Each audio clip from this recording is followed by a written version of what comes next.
If you're wondering why I've started a video about my boat building project with video footage of me sweeping the space here and then scrubbing the space here, it's because last night when I finished my day's work, I went up to the computer and was doing some writing for the blog post about this, and I couldn't work out why my clothes all seemed to stink of cat wee. I just had this dull kind of horrible cat wee smell all around me, and it's because yesterday I was laying on the tarmac right here for a lot of the day, jacking the boat up and down with my big trolley jack, and I think right here is where all the tomcats come and either pee or mark their territory. So yeah, I absolutely stank last night. Anyway, pulled the boat out and washed down here yesterday. So yeah, it's February 2023, and in this video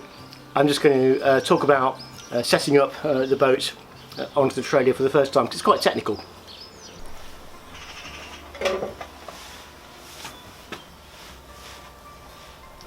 So the story so far. Anyone who's followed my blog over the last 2 years will know that this boat is going to be a trailer sailor, and that is because it's going to live at home. It's on a trailer under the shelter here, and I'm going to go out and do trips with it. So for about the last 6 months I've been searching for a new trailer because I failed to find a decent second-hand one.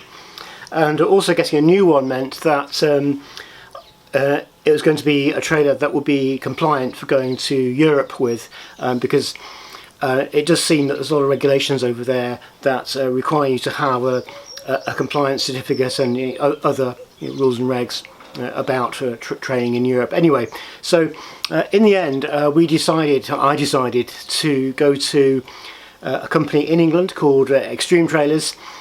The company itself was slightly difficult to deal with, but they passed me on to a local dealer, and a lovely guy called Dave at Cornish Marine down in Cornwall here. He used to work for Extreme Trailers. He talked me through what he thought I needed, and what we came up with was that I ordered from him the trailer frame, which is Extreme Trailers 750 kilo rated trailer, but the solution that he came up with for me was to start with a custom build, which was that the trailer frame would be 500mm longer than standard, and that's actually worked out really well, because it's amazingly how big this boat is actually on the trailer. So a week ago we drove down to Cornwall, picked up the trailer, drove back with that. It was an interesting experience, first time I've ever driven with a trailer, and then so far it's taken 2 days to lift the boat up off its build frame and to settle it onto the trailer for the very first time.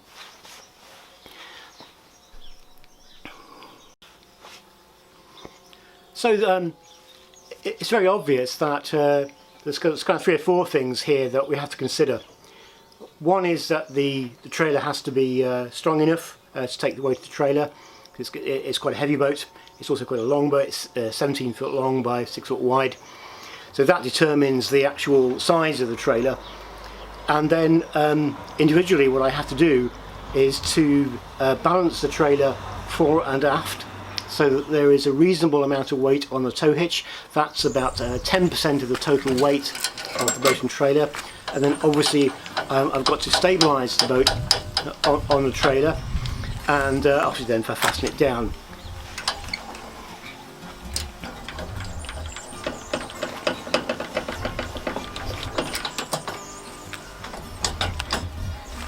Those of you who've been following the blog will notice that early on, this would be now over a year ago, when the boat was upside down for the last time, that instead of having a single skeg down the centre of the boat, what I elected to do was have twin skegs, and it's so that on a hard surface the boat will sit upright and level. And what that actually means is that in terms of transporting the boat, it could go on a simple car transporter, very similar. When that comes to normal trading though, it's slightly more difficult because the skegs are quite near to each other, so unlike a bilge keel, say, which will be very stable when you set it down onto a trailer, it's not as stable as you think, because the skegs are too near each other. So the second part of the setting up of the trailer is the stabilisation from side to side. So the trailer also has to have side supports to take effectively the body roll of the boats, when we're cornering. So that's two things: getting it right fore and aft, getting it right side to side, and then eventually tying it down.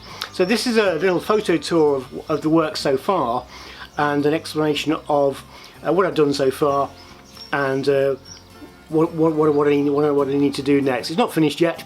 There's quite a lot of detail to do, but as you see, yesterday did the first tow with the boat, and took it up the drive, all of 6 yards. But it all felt very nice, rather than having to heave it up there on a tackle and its original build dolly.